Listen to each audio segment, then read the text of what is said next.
그 가운데 박홍근 의원이 발의한 법안 내용도 지금 정치권에서 논란인데요. 어떤 법안 내용인지 함께 보시죠. 지난 14일 원내대표 출신의 박홍근 의원이 이렇게 얘기했습니다. 정당법 개정안을 발의했는데 내란 외환죄로 파면형 확정 시 대통령 소속 정당 해산 심판 청구. 이 내용은 알려졌었는데 해당 정당 대통령 파면형 확정 이후 첫 선거에 후보자 추천 불가하다라는 내용도 들어가 있어서 정치권에서 논란이 일고 있습니다.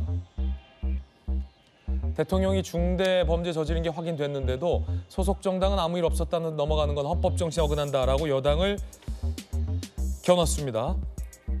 자, 그러자 여당 주진우 의원이 이렇게 비판했습니다. 들어보시죠. 이걸 법안이라고 부를 수 있을지 아마 세계사에서도 유례가 없을 뿐더러 머릿속으로 법안을 만들어내나 봐요. 지금 명백히 윤석열 대통령을 겨냥하고 있는 것이 네. 대통령이 내란죄로 파면 또는 그러니까 탄핵 소추가 인용될 때를 대비하는 거죠. 네. 그 법이 통과됐다라고 가정하면 만약에 인용된다면 그러면은 이재명 대표는 무투표 당선되는 거고요. 그리고 국민의힘이 해산돼서 공산당처럼 민주당 일당 체제가 되는 거예요. 오만한 모습을 넘어서 가지고 국민들을 무시하는 처사다. 그러자 박홍근 의원이 이렇게 다시 재반박했습니다. 박 의원입니다. 헌법소를 위해서라면은 당연한 조치인데 당연한 겁니다. 이런 법이 없었다는 게 정말 신기할 그게 정도예요. 이상한 거죠. 나치를 경험했던 독일은 유언정당 해산은 당연하고 그것뿐만 아니라 거기에 유언 범죄자들에게는 기본권을 제한하는 이런 것까지 지금 두고 있습니다. 특정 정당을 염두에 두고 제가 만든 유인 설법은 아닙니다. 오히려 없었던 게 문제였던 것이지 국민의힘이 발작 버튼을 제가 누르는지 난리가 지금 났어요. 예. 확실히 캥기는 게 있긴 있는 모양이구나. 자, 이 국민의힘을 겨냥한 법안이 아니냐라는 논란 가운데 박홍근 의원 위인설법 아니다라는 반박도 있었습니다. 어쨌든 정당을 해산하고 큰 선거에 후보자도 못 내게 한다라는 내용이 골자인데 그러자 다시 여당 일각에서는 야당이야말로 내로남불이다라는 또 재반박이 나왔습니다. 2021년 서울시장, 부산시장 보궐선거 야당 지자체장들의 귀책 사유로 다시 치러졌는데 그때 야당이 관련된 법안 그 당원을 삭제하면서까지 후보를 냈던 것을 비판한 겁니다. 당원인 선출직 공직자의 중대 잘못으로 재보선 실시되는 경우 후보자를 추천하지 않는다라는 조항을 삭제하며 각각 후보를 민주당은 당시에 냈었습니다. 이 부분을 여당에서는 다시 문제 삼고 있습니다. 권영주 의원님 어떻게 보십니까? 박홍근 의원 법안 발의 내용인데요.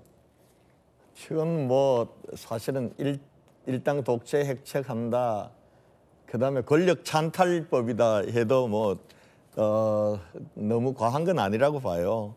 그러니까 정당을 해산하려면은 지금 정당 해산 절차가 있잖아요. 헌법재판소에서 위헌정당에 대해서 심판하는 거거든요. 그리고 우리 헌정사상 그래도 통진당 한 번 딱 있었던 겁니다. 그만큼 정당 활동과 관련해서는 제약을 두면 안 되는 건데 이걸 법으로 해결하겠다는 거 아닙니까? 그러니까 이렇게 가니까 이게 이제 입법 독재다, 입법 망능주의다라고 나오는 거예요. 민주당이 했던 게 행태가 이거 한 번이면은 모를까. 결과적으로는 적어도 이재명 대통령 만들기를 위한 법안인데 만약에 이 법안이 통과되면 대통령이 혹 파면되면 국민의힘도 해산되는 겁니까?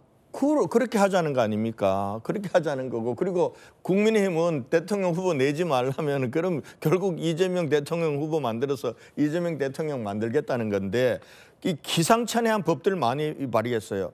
허위사실 공표죄 삭제법 그리고 또 제3자 뇌물죄 삭제법 그리고 심지어는 이하영 경기 부지사 유죄 선고 판사 배제법 이게 이러니까 민주당이 입법 독재한다 이렇게 비판을 받는 거거든요.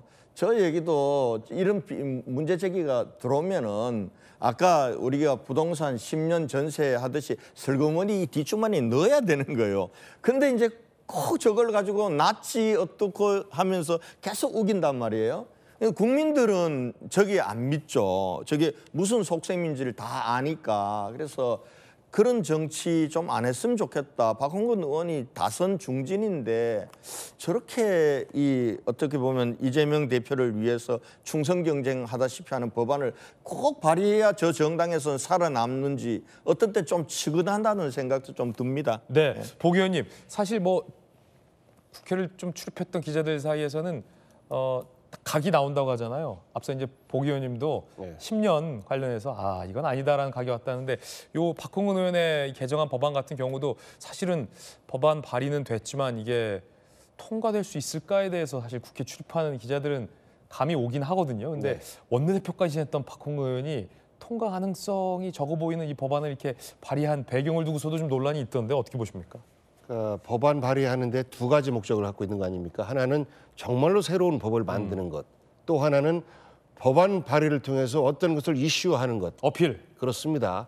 그래서 뭐 이 부분은 아무래도 이제 후자 쪽에 무게가 많이 실려 있을 것 같다라는 어필이다. 느낌을 누구든지 갖게 될 것이고, 그리고 최소한 대통령 파면을 일어나게끔 했던 정당이라면 후보를 안 내는 것이 국민에 대한 도리 아닌가라는 생각을 저도 개인적으로 좀 갖고 있습니다. 근데 이제 사실 민주당도 그렇고 국민의힘도 그렇고 약속들을 안 지켜왔잖아요, 그동안. 자당의 귀책 사유가 있어서 재선거나 보궐선거를 하게 됐을 경우에는 후보를 안 낸다라는 이야기를 여러 차례 했는데 약속을 안 지켜요. 뭐 멀리 갈 필요도 없어요. 당장 이제 제가 아산시인데 네. 아산시장 재선거가 국민의힘 출신 시장이 허위사실 유포를 해서 벌금 1,500만 원을 받았어요. 그래서 이제 이게 재선거가 실시가 되는데 한동훈 대표 시절에는 절대 후보 안 낸다라고 선언을 했었습니다. 그런데 지금은 언제 그랬냐는 듯이 후보를 추천을 했어요. 그러니까 결국은 정치권 전체가 우리 국민들에게 불신의 대상이 되는 것이죠. 후보 안 낸다고 그래 한번 보자 내나 안 되나 이런 어떤 비아냥거리는 모습으로 정치권을 바라보고 있어서 저는 이제 박홍근 의원의 저 법안은 좀 책임지자 정당이 최소한 이것을 법으로 완성은 못한다 할지라도 정치적으로 서로 책임지는 이런 문화를 만들어야 된다라는 부분에 더 많이 좀 그 중심이 쏠려 있는 것 아닌가라는 생각을 해봤습니다. 예, 어필 발언이다, 어필 법안이다라는 얘기도 흥미롭게 좀 전해드리고 있습니다.